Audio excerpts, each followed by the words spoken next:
ये आदमी जो पी रहा है वो कोई आम पानी नहीं है कि जेल से भागने का औजार है। सबसे पहले ये आदमी 5 लीटर पानी एक साथ पी लेता है, जिसके बाद ये वर्कआउट करने लगता है। फिर वो पूरे दिन पेशाब को भी रोके रखता है क्योंकि उसे वार्डन के आने का इंतजार था। फिर ये पेट खराब होने का बहाना बनाने लगता है और जो पानी इसने इतनी देर से रोक रखा था वह वार्डन के जूतों के ऊपर उल्टी कर देता है, जिसके बाद जाहिर तौर पर इसे जेल के अस्पताल में ले जाया जाएगा। अब अस्पताल आकर यह नर्स से पेशाब का बहाना करने लगता है। नर्स उसके साथ नहीं जा सकती है, इसलिए उसे एक कैदी को उसकी मदद के लिए भेजना पड़ता है। लेकिन नर्स को क्या पता था कि जिस कैदी को उसने मदद के लिए भेजा था वो उसी का साथी है। अब जैसे ही दोनों टॉयलेट में आते हैं तो सबसे पहले ये ड्रिप को डस्टबिन में फेंक देते हैं और उसके ऊपर मॉप को डाल देते हैं, जिसके बाद जॉन टॉयलेट सीट पर चढ़ जाता है और वेंट को खोलने लगता है। फिर उसमें से एक लोहे की रॉड निकाल लेता है जो उसने पहले से वहाँ रखी होती है। अब जॉन टॉवल बकेट को निकालने लगता है, जिसके बाद वो उसे हटाकर बाहर आ जाते हैं। फिर जाने से पहले वो उसे उसकी जगह पर लगा देते हैं। अब दोनों उस रास्ते से जेल के वर्करूम में आ जाते हैं। फिर वो वहाँ से एक लकड़ी का बॉक्स लेते हैं जो उन्होंने पहले से वहाँ बनाकर रखा होता है। अब वो उस बॉक्स को ले जाकर फूड ट्रक के नीचे लगा देते हैं और फिर उसमें अपने आप छुप जाते हैं। अब जब ट्रक की तलाशी हो रही होती है तो वो आईने से नीचे देखते हैं तो उन्हें वहाँ कुछ भी नहीं दिखता है, जिसके बाद दोनों जेल से भागने में कामयाब हो जाते हैं। अब ट्रक गैस स्टेशन पर रुकता है तो जब ट्रक ड्राइवर गैस भरवाने में लगा होता है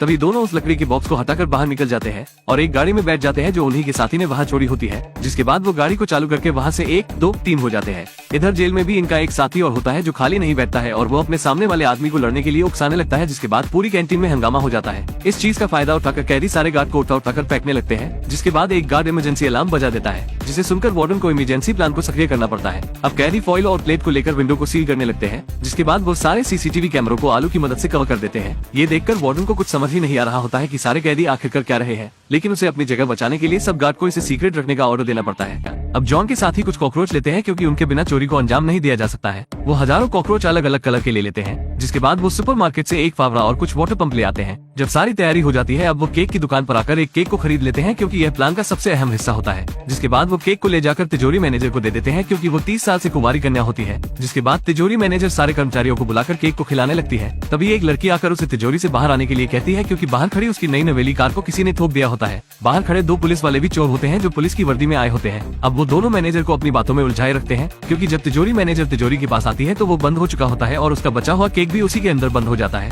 जब रात होती है तो 2 चोर वर्कर के ड्रेस में आ जाते हैं और वो टनल में जाने लगते हैं जिसमें काम चल रहा होता है और जो तिजोरी के पास होती है। अब वो ट्रांसपोर्ट पाइप को निकालकर उसमें सारे कॉकरोच को डाल देते हैं। अब अगले दिन जब वॉल्ट खुलता है तो वॉल्ट मैनेजर डर जाती है क्योंकि उसके बचे हुए केक को कॉकरोच मिलकर खत्म कर रहे होते हैं। इसके बाद उन्हें पेट कंट्रोल वालों को बुलाना पड़ता है। अब सारे चोर पेट कंट्रोल वाले बनकर आ जाते हैं। अब वो तिजोरी वाले पाइप को पहचान लेते हैं कॉकरोच के कलर से। तभी हमें बाहर कार रेस होते हुए दिखाई जाती है जिस पर लोग ऑनलाइन सट्टा लगा रहे होते हैं। जॉन के निर्देश पर वो क्रेडिट कार्ड मशीन रिसीवर को बम से उड़ा देते हैं जो रेस ट्रैक के अंदर होता है। अब जब लोग कार की मदद से सट्टा नहीं लगा पा रहे होते हैं तो फिर उन्हें कैश देकर सट्टा लगाना पड़ता है। अब जब सब लोग पैसे देकर सट्टा लगाने लगते हैं तो कुछ ही मिनट में पूरी तिजोरी पैसों से भर जाती है। अब जॉन और उसका साथी दोनों छुपकर रेस ट्रैक पर आ जाते हैं। अब जब उन्हें कोई नहीं देख रहा होता है तो वो ट्रैश ट्यूब से होकर रिसाइकलिंग में आ जाते हैं। फिर वो टनल से होकर तिजोरी वाले पाइप के पास आ जाते हैं। उनका एक साथी पहले से वहाँ नमक लेकर खड़ा होता है, जिसके बाद जॉन उसमें ग्लू और थोड़ा और सामान मिलाकर एक बम बना लेता है जो छोटा सा धमाका करने के लिए काफी है। अब वो उस बम को बड़ी सावधानी से ट्रांसपोर्ट बैरल में रख देते हैं, फिर उसे तिजोरी वाले पाइप में डालकर छोड़ देते हैं जिससे तिजोरी में धमाका हो जाता है। अब जब बम फटता है तो उससे बना धुआं बाहर आने लगता है। ये देखकर कैशियर को तिजोरी में कुछ गड़बड़ लगती है, इसलिए वो सर्किट सिक्योरिटी को बता देती है।